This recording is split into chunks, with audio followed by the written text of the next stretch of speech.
start with your name, please. Sergeant Jim Slack, S as in Sam, L-A-C-K.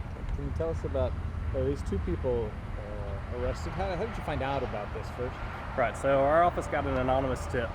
The tipster was saying there's a lot of traffic coming and going up from this particular house, and that's really conducive to drug sales and drug activity because the cars are coming and going all night, all day, never stopping. And so how did you go about figuring out whether that tip was legit? Our deputies went out to the house and simply knocked on the door and made contact with the residents there. It's just an easy way just to go and see if the tip is true or not. If we don't find anything, then we turn around, thank them, and leave, and thank them for their participation. But they immediately opened an investigation. There's a strong odor of marijuana coming from the house, and an investigation showed that there was pounds of marijuana there at the house with the two residents. Can you describe what they found? Yes, deputies found approximately 1.7 pounds of what we call normal marijuana, or just green leaf marijuana, approximately 195 grams of wax marijuana, and they also found, I believe, 12 chocolate cookies or chocolates with marijuana containing in it. And this is what looks to be a commercially produced form of an edible marijuana. It's candy that has pot in it. That's right. Something we'd probably find in Colorado legally. Of the three, what's most concerning?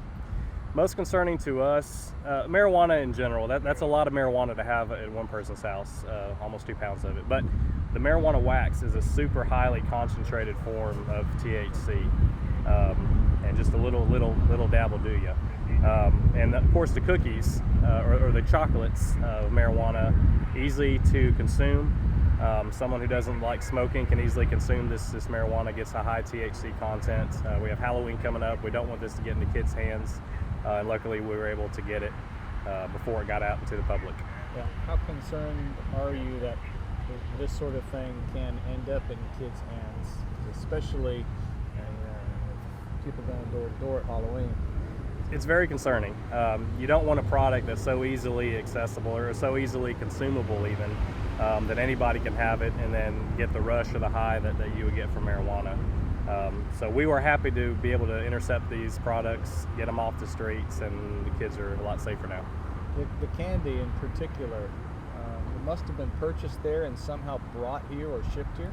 That'll probably come out as the investigators talk to the residents of the house. We are unsure where it came from, how they got it.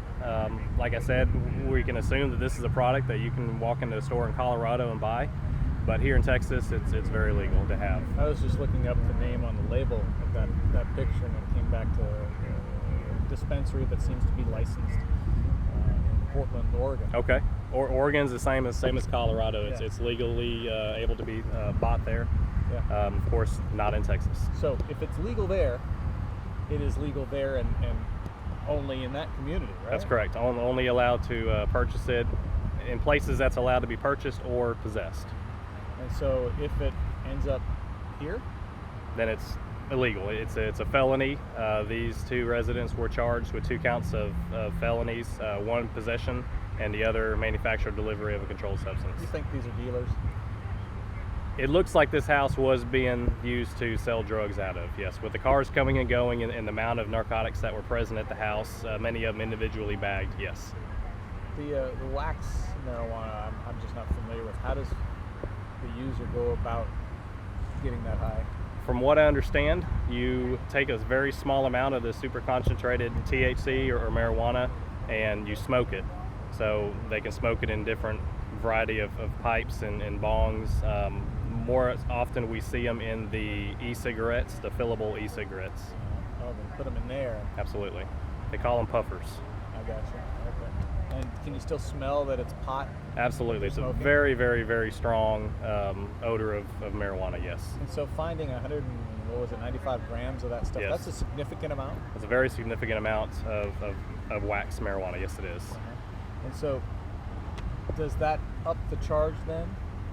It does go by, the more you have, the higher the charge is. These are all felony charges either way. I don't know the exact felony 1, 2, or 3, state jail felony, but they're all felony charges. Two yes. people arrested. Are they married? Boyfriend, girlfriend, relatives? They appear to be boyfriend and girlfriends, or boyfriend and girlfriend. It's Emily Vanness and Matthew Starcher, both from Cleveland, Texas. They live at that house. They both reside at that house. Yes. Have they said anything following their arrest about what they were doing? I have unknown. The investigators will find that out. We're just taking the information from the arrest reports. Okay, that's all I got. Thanks. Anything else?